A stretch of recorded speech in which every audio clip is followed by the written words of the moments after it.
یہ میری خوش قسمتی کہ میں حضور کا امت ہوں. ساری زندگی اس کا شکریہ ادا کرتا رہوں تو کہ شکر ادا نہ کروں. ہم حضور کے امتی، نبی انتظار کرتے رہے، نبی منتظر رہے.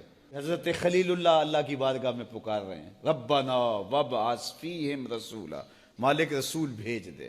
کوئی کہتا ہے لیسا بفظ ولا بغلظ، وہ ترشرو نہیں ہوگا، سخت مزاج نہیں ہوگا، ماتھے پہ شکنے لانے والا نہیں ہوگا، وہ پیار بانٹنے والا ہوگا. بس وہ آیا جا رہا ہے. حضرت عیسیٰ نے تو نام بھی بتا دیا نا، مبشرم برسول یاتی من بعد اسمہ احمد. لوگوں میں جا رہا ہوں، چلو نام بھی بتا دیتا ہوں، میرے بعد جو آنے والا اس کا نام احمد ہوگا. نبی انتظار کرتے رہے، 12 نبیوں نے انتظار کیا حضور کی امت میں ہونے کے لیے، تمنا کی. نستورہ راہب انتظار کرتا رہا، بحیرہ راہب انتظار کرتا رہا.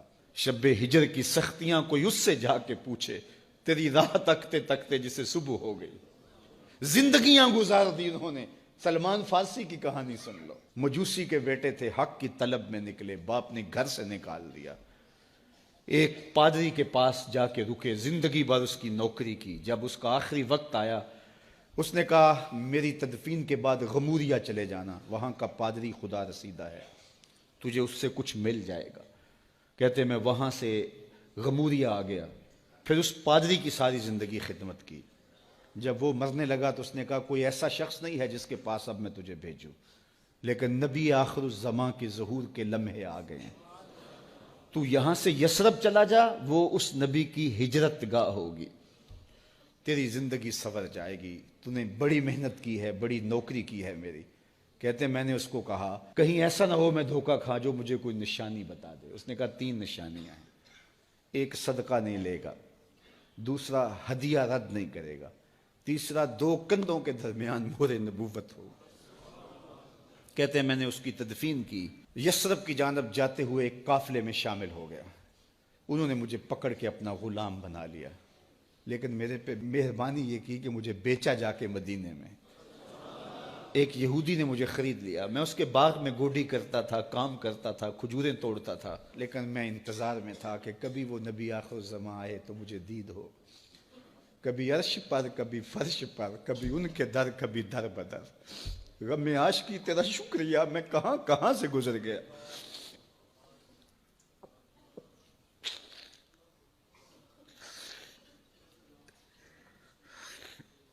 کہتے ہیں ایک دن میں اپنے باغ میں کھجوریں توڑ رہا تھا کہ ہواؤں میں مستی پیدا ہو گئی اور ہر سمت سے طلع البدر علینا کی صدائیں گونجنے لگیں.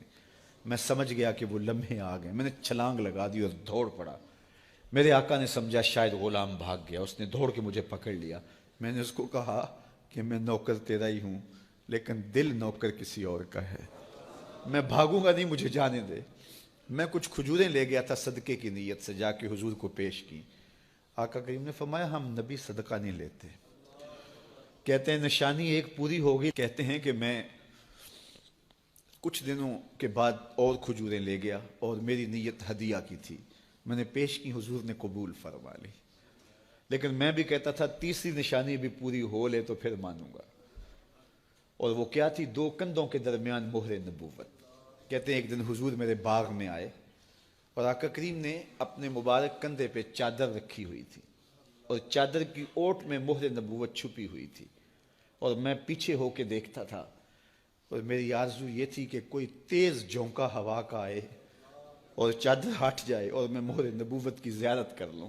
حضور میرے ارادہ قلب سے آگاہ ہوئے. فَأَلْقَى إِلَيَّ رِدَاءَهُ. حضور نے چادر اتار کے میری جانب پھینکی اور پھر ایسے رخ کر کے فرمایا انظر الی ما امرت بہ. اس پادری نے جو بتایا تھا دیکھ لے آ کے. تو کہا میں نے دیکھا کہ حضور کے کندھوں کے درمیان.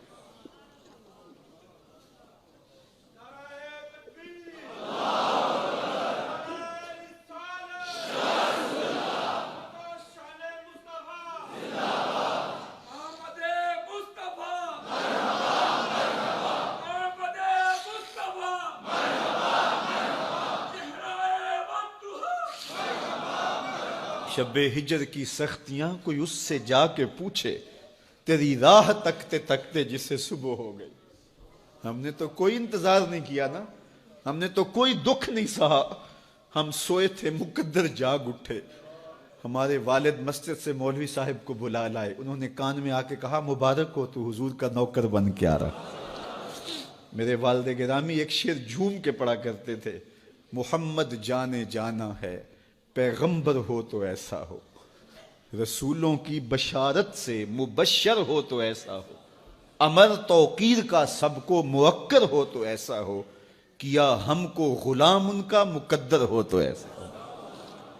میں اپنے مقدر پہ قربان نہ جاؤں، آپ اپنے مقدر پہ نثار نہ جائیں، ہمیں وہ نبی ملا جو نبیوں کا نبی۔ بنو سعد کے مقدر بھی جاگ اٹھے، اللہ اکبر، کیا وہ خوش نصیب وادیاں تھیں، کیا وہ خوش بخت پہاڑ تھے بنو سعد کے، جہاں حضور نے زندگی کے ابتدائی سال گزارے۔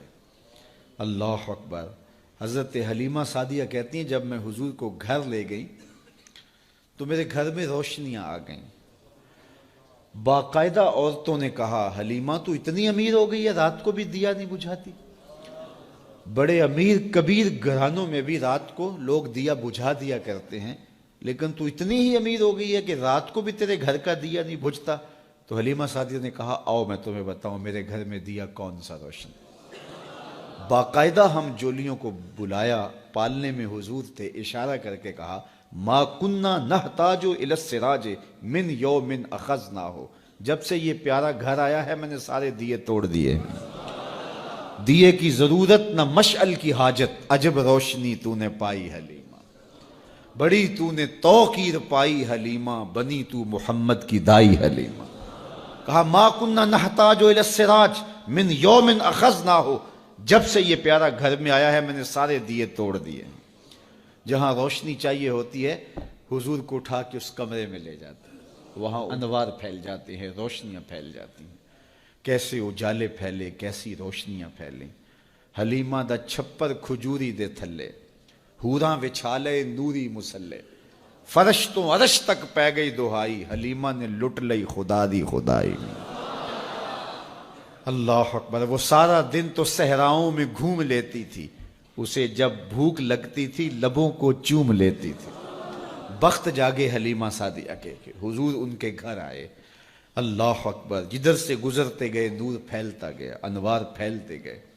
حضرت سیدہ طیبہ طاہرہ حضرت عائشہ سلام اللہ علیہا فرماتی ہیں کہ میں کچھ سی رہی تھی کہ میرے ہاتھ سے سوئی گر گئی۔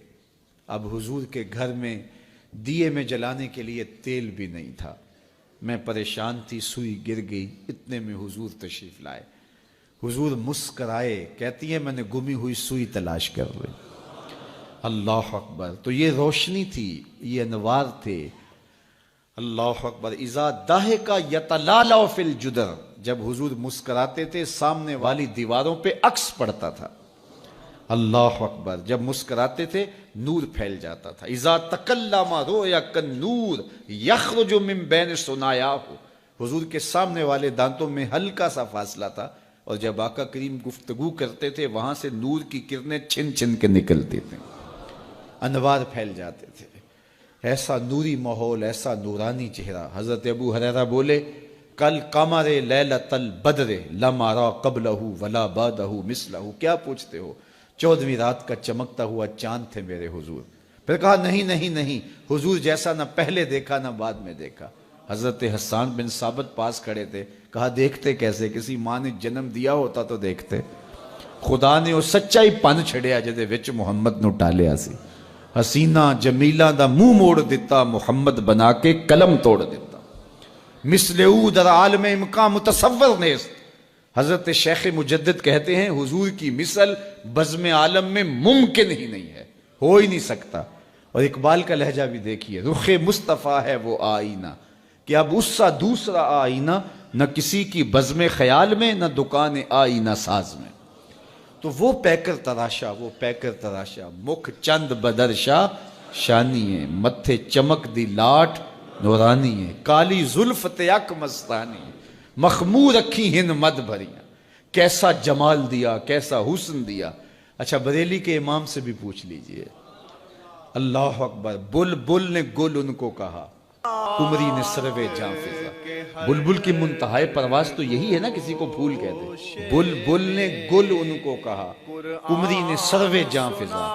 حیرت نے جھنجھلا کر کہا یہ بھی نہیں وہ بھی نہیں. خورشید تھا کس زور پر, کیا بھڑ کے چمکا تھا قمر. بے پردہ جب وہ رخ ہوا یہ بھی نہیں وہ بھی نہیں.